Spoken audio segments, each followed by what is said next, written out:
Comme vous l'avez vu dans nos vidéos, le Japon, qui se trouve à la jonction de 4 plaques tectoniques, est un pays volcanique. Jusqu'ici, on en a pu voir de loin, marcher sur ces terres déformées par la lave et sentir ces vapeurs chaudes qui sentent un peu l'œuf pourri, mais bon. Et avec tout ça, on voulait en voir plus. On a donc quitté Okinawa pour explorer Kyushu, l'île volcanique du sud. À commencer par Ibusuki, au bout de la péninsule de Satsuma. On voulait découvrir son sable noir et son volcan Kaimon recouvert d'herbes vertes.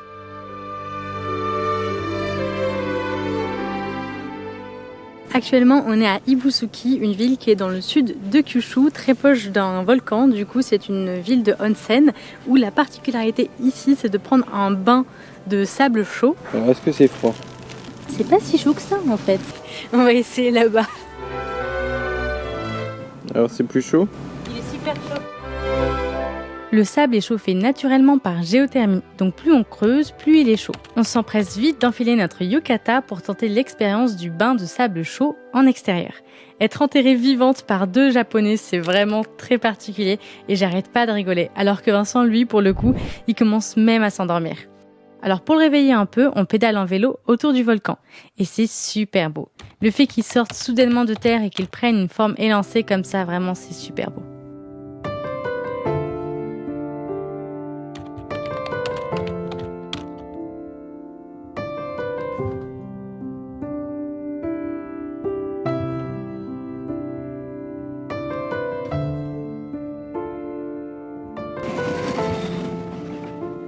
On est actuellement à Kagoshima du coup pour prendre un ferry pour Yakushima, l'île très connue qui a inspiré Miyazaki pour Princesse Mononoke, avec cette forêt avec des arbres millénaires. Et en fait on est allé de déception à solution à déception à solution. Parce que le ferry lent est en réparation, le rapide annulé à cause du vent et tous les départs affichent complet pour 2 jours. Si vous allez à Yakushima, il faut vraiment prendre ça en compte vu que c'est une île où il pleut beaucoup. Il y a un dicton qui dit qu'il pleut 35 jours par mois et vu que là il y a beaucoup de vent, c'est possible que les bateaux soient annulés et le jour de votre départ, le mieux c'est de se renseigner le plus tôt possible pour pouvoir prendre du coup un autre billet. Yakushima ce sera pour une prochaine fois. En attendant, on profite de la vue sur Sakurajima, le volcan le plus dangereux vu qu'il se trouve proche d'une grande ville. Un habitant nous raconte même qu'il doit souvent laver sa voiture à cause des cendres. On monte maintenant vers les monts Kirishima pour travailler dans un café en woofing. Et pour y aller, on compte sur la gentillesse des Japonais. Faire de l'autostop, c'est accepter l'imprévu. On ne sait pas du tout combien de temps on attendra, ni qui on va rencontrer. Et aujourd'hui, on fait des rencontres vraiment incroyables.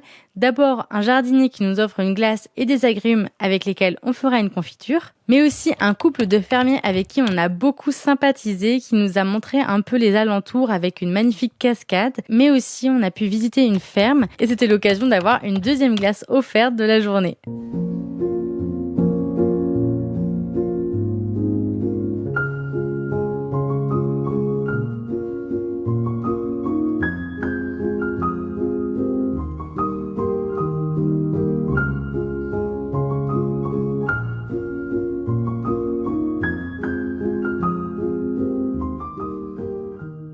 On vient d'arriver chez Kayo. Kayo, c'est une dresseuse de chiens qui aussi gère un petit café. Donc pendant 3 jours par semaine, on va s'occuper du café, puis entretenir un peu le lieu, faire du jardinage, tout ça. Et le reste du temps, on va promener les chiens et aussi participer au potager.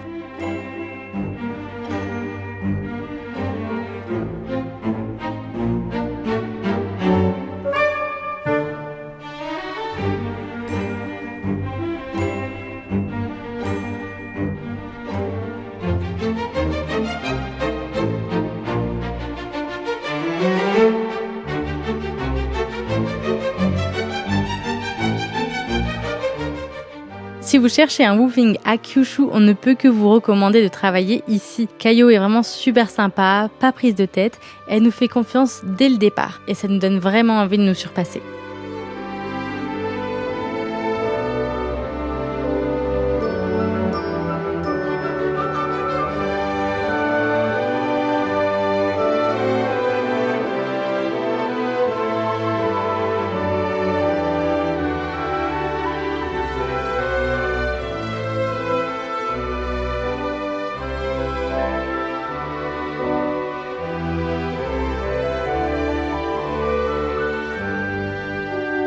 Avec Vincent, on adore ce woofing. Même si on travaille séparément, on adore nos tâches respectives.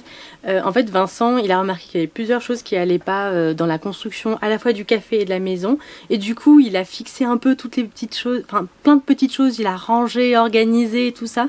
Donc Caillou, vraiment, elle est trop contente de l'avoir. Et voici une liste non exhaustive de ce qu'il a fait. Ranger l'entrepôt, réparer le portail, la porte, le poteau, la serrure, le pommeau de douche et son accroche, installer le filet du parc à chiens et sa serrure. Et de mon côté, je m'occupe plus du café, donc j'adore accueillir les clients, même s'ils parlent qu'en japonais.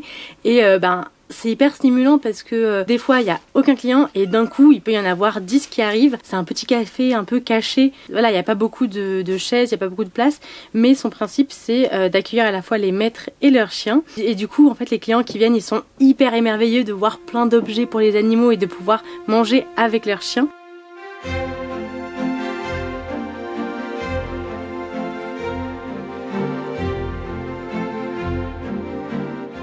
Aujourd'hui, c'est le jour de congé. On voulait initialement marcher sur le plateau d'Ebino, mais le stop n'a pas trop marché.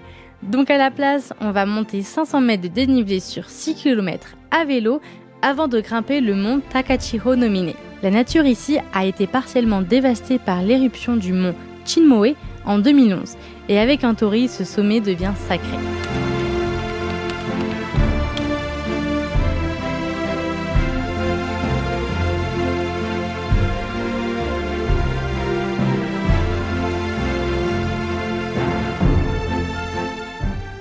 On est presque seul et le sentiment est étrange. La nature est inquiétante, mais il y a un côté un peu fascinant et gravir ce volcan nous émerveille. Jusqu'à que le brouillard gagne en épaisseur et donc on doit rebrousser chemin.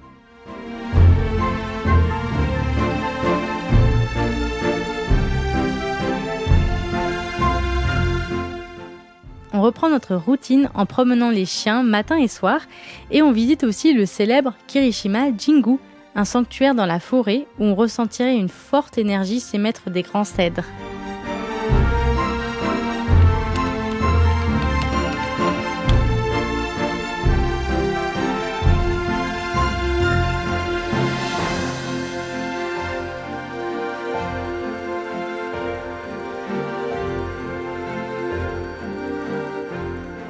On repart en autostop, comme toujours, vers Miyazaki. C'est fatigant mais passionnant. On discute avec des locaux et on découvre que beaucoup ne quittent jamais leur région natale. Du coup, ils connaissent très bien la région et nous donnent beaucoup de petits tips et de lieux à voir.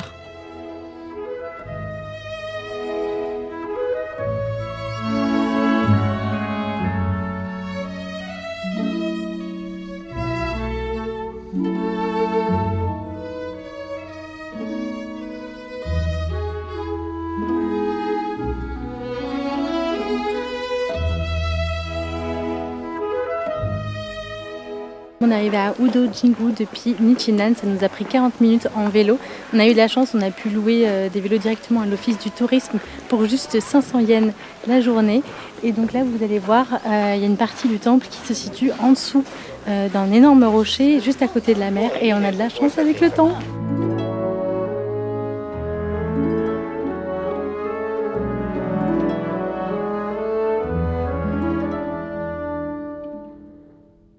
Les rochers, sculptés par les vagues et le vent marin, abritent un lieu sacré au cœur de la mythologie shintoïste. C'est sous une falaise que la déesse de la mer aurait donné naissance à son fils. Elle aurait demandé à son mari une seule chose, ne pas la regarder. Et bien sûr, il a désobéi. Elle était donc super énervée. Elle a repris sa forme originaire de Wani, un peu comme un dragon, pour retourner dans l'océan.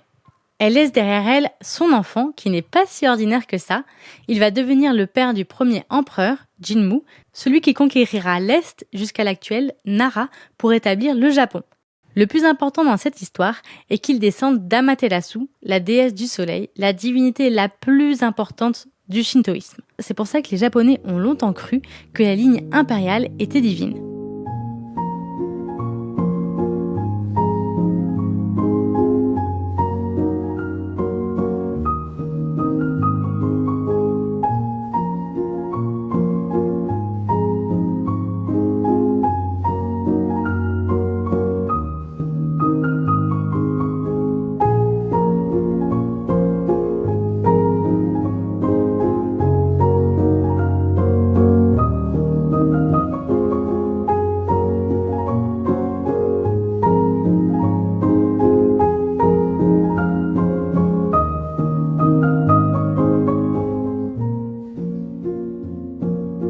continuons maintenant notre voyage en longeant la côte est vers une destination très touristique pour les amoureux des onsen.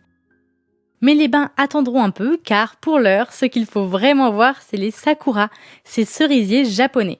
C'est une vraie institution ici. Beaucoup de gens nous en ont parlé avec enthousiasme, ils suivaient de près les dates de floraison et même les supermarchés les attendaient avec impatience.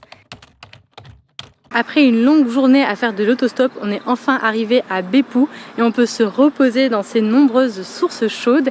D'ailleurs, c'est pour ça qu'on appelle Beppu la ville de l'enfer, un peu comme Nobolibetsu qu'on appelait la vallée de l'enfer. On est le 27 mars et on voit déjà le printemps s'installer parce qu'il fait beaucoup plus chaud, on est en t-shirt, mais aussi les enfants sont en vacances et on voit les fleurs commencer à éclore. D'ailleurs, les fleurs de cerisier sont déjà bien présentes et du coup, c'est le temps de Hanami. Et donc, Hanami vient du mot Hana qui veut dire fleur et Mi qui vient de Miru, donc voir. Et c'est une fête où les Japonais se réunissent au pied des cerisiers pour pouvoir admirer les fleurs, mais finalement c'est plus un prétexte pour pouvoir boire de l'alcool et se réunir entre amis. En tout cas, c'est une fête qu'on voulait vraiment voir avec Vincent parce que depuis qu'on est au Japon, on a vu énormément de cerisiers mais sans feuilles, du coup assez ternes, et leur nombre était tellement grand qu'on se disait mais pendant Hanami ça doit être vraiment magnifique, ça doit rajouter énormément de couleurs au paysage.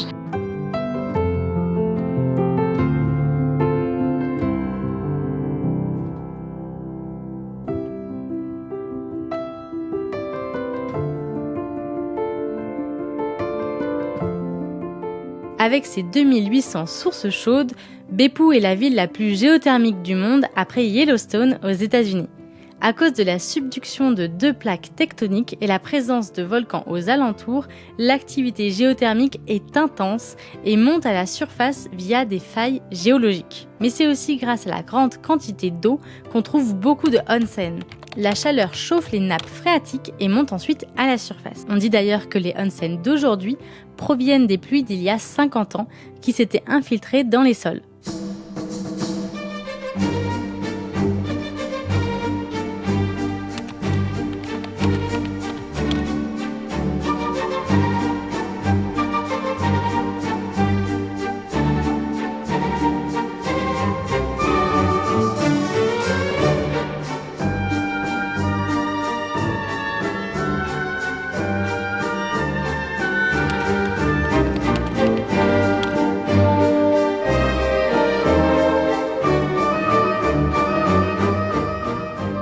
On vous l'a très peu montré dans nos vidéos, mais avec Vincent, on est des grands fans de onsen, ces sources chaudes créées dans les sites volcaniques.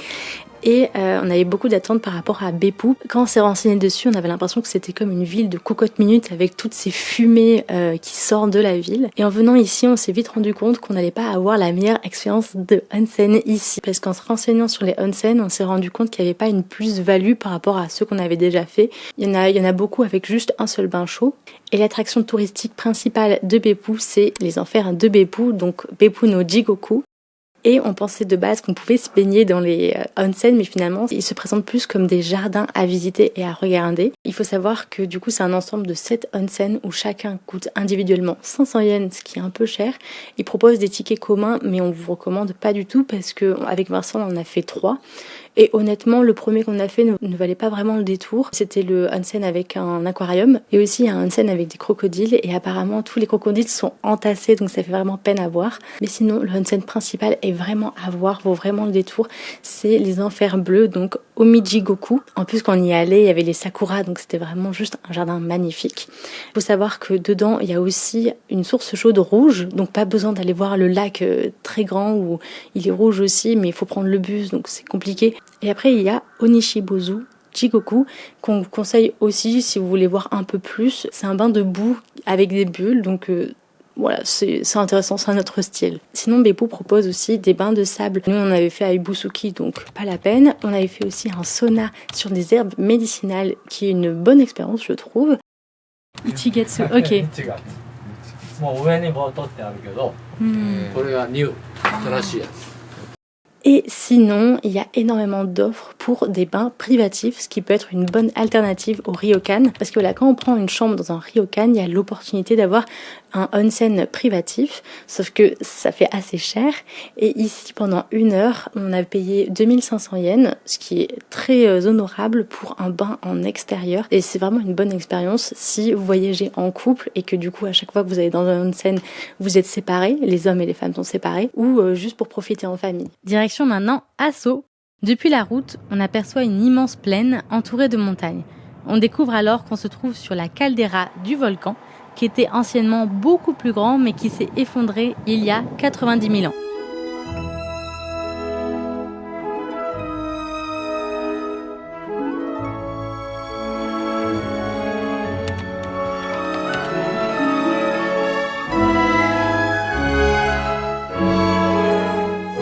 On est sur le mont Asso, du coup c'est une chaîne de volcans. Je crois qu'il y a 7 volcans et en fait aujourd'hui on ne peut en voir qu'un seul. Et finalement, on peut le voir, mais pas de très près. Normalement, on peut prendre le bus pour se rapprocher vraiment juste en haut du cratère. Sauf qu'il y a du gaz toxique qui sort du volcan. Du coup, faut faire très attention. Et avec Vincent, on va contourner la montagne pour normalement voir le cratère depuis en haut, depuis un autre mont. Faut vraiment pas prendre le gaz à la légère, parce qu'avec Caio, du coup, de notre ancien woofing, elle nous avait expliqué qu'elle allait souvent dans un onsen naturel et qu'il y a des gens qui peuvent mourir parce que d'un coup il y a des gaz qui sortent de la nature, de la terre comme ça, donc faut faire super attention. Donc là actuellement on est ici et vu qu'on est au niveau 2 de l'alerte, il y a des routes qui sont fermées, donc juste les routes rouges. Le cratère il est ici, donc c'est trop proche du cratère, un peu dangereux. Donc nous on va prendre les routes vertes jusqu'ici. Là il y aura un gardien qui va nous dire si on peut ou non continuer la route et on va pouvoir du coup normalement continuer jusqu'au mont Nakadake et pouvoir avoir une vue sur le cratère.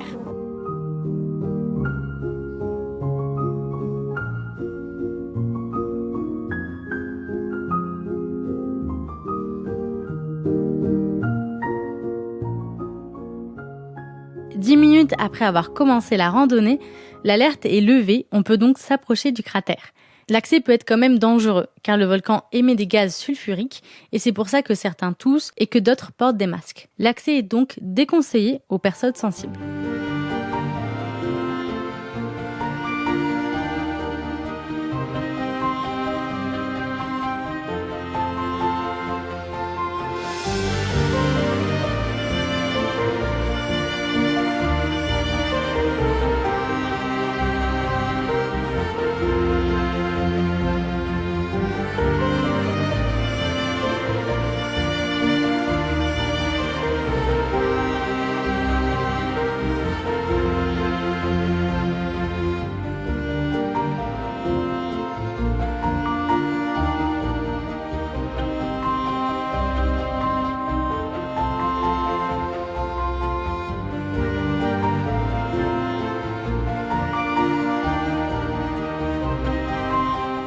Malgré la dangerosité, les habitants vivent dans la caldeira et profitent des sols fertiles. On découvre aussi une méthode traditionnelle, brûler les prairies pour éviter que la forêt ne repousse et pour enrichir le sol en cendres. Et c'est très drôle parce que dès le lendemain, on a pu voir ça de nos propres yeux.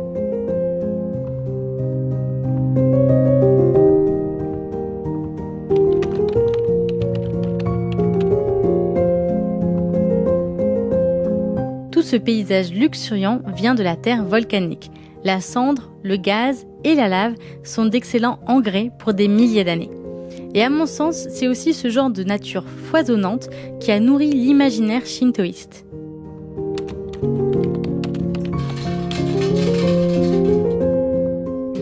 Du coup, là, on vient d'aller juste sur un petit sanctuaire qui est situé à côté d'Asso. Et donc, c'est un sanctuaire qui a vraiment un peu une ambiance du style Koyasan, avec énormément de lanternes. Et quand on est monté juste après, on a pu voir un énorme rocher situé au-dessus du sanctuaire.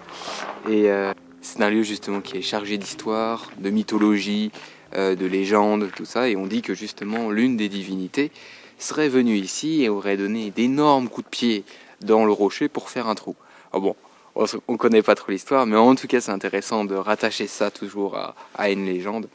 Et donc beaucoup de Japonais viennent ici pour l'énergie, pour prier, pour se recueillir, parce que c'est vraiment un lieu très sacré pour eux. Je vais vous raconter l'histoire derrière parce que je la trouve assez drôle. Kihachi était le serviteur du dieu qui avait créé la région d'Asso. Et sa mission, c'était de rapporter les flèches que son maître tirait depuis le volcan. Et donc il en tirait, il en tirait, il en tirait. Et au bout de la 100e, il en a eu assez et a défié le dieu. Il lui a lancé la flèche avec son pied. Sauf que manipuler un objet sacré avec son pied, c'est très irrespectueux. Ça a énervé le dieu qui l'a pris en chasse. Le problème, c'est qu'une falaise, et donc le rocher qu'on a vu, barrait sa route. Il a donc créé une ouverture en un seul coup de pied. Cette légende inspire ceux qui viennent ici pour prier, pour surmonter les obstacles qui leur semblent insurmontables.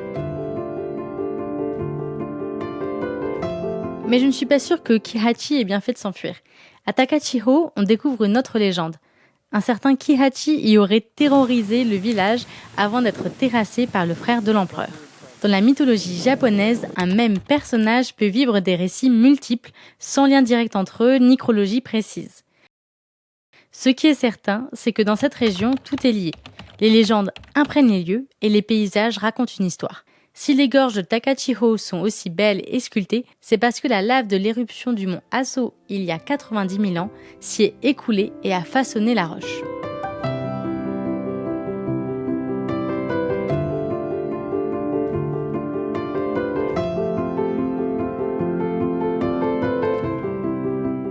C'est dans un cadre mystique et féerique qu'on découvre ce qu'on appelle la terre des divinités, avec au centre de l'attention la déesse du soleil, Amaterasu, celle qui a envoyé son descendant sur Terre pour former la lignée impériale. Et c'est ici qu'il est descendu, c'est ici que tout a commencé. En se baladant dans le village, 2 statues nous indiquent qu'une autre histoire se cache derrière ce lieu. Une déesse qui danse, mais aussi un dieu qui porte une pierre. Tout commence lorsque Susanoo, le dieu des océans et des tempêtes, et frère d'Amaterasu, met la pagaille dans le monde céleste, ce qui agace sa sœur. Elle va donc se cacher dans une grotte et priver le monde de sa lumière. Les dieux organisent donc une fête pour la faire sortir. Ame no Uzume danse pour faire rire la foule, ce qui attire l'attention d'Amaterasu. À peine sorti, on l'éblouit avec un miroir et Tajikarao jette loin la pierre faisant office de porte pour l'empêcher de se cacher de nouveau. Ainsi, la lumière revient.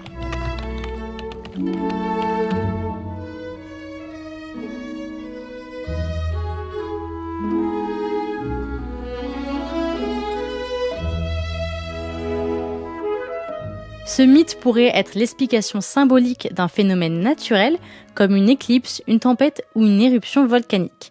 Je penche personnellement plus sur cette dernière hypothèse.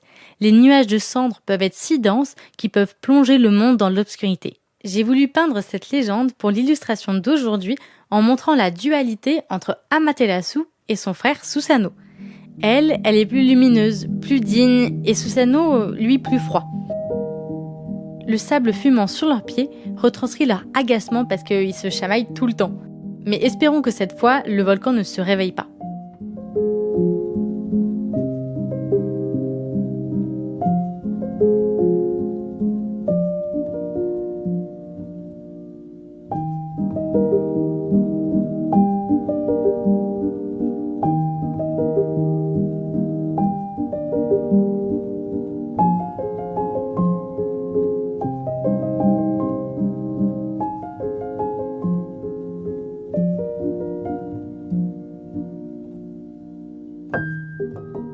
Merci d'avoir regardé cette vidéo jusqu'ici, j'espère qu'elle vous a plu et qu'elle n'était pas trop dense. Dites-moi en commentaire ce que vous en avez pensé. Et pour la prochaine vidéo, je vous en dis peu parce que je vais vous garder la surprise.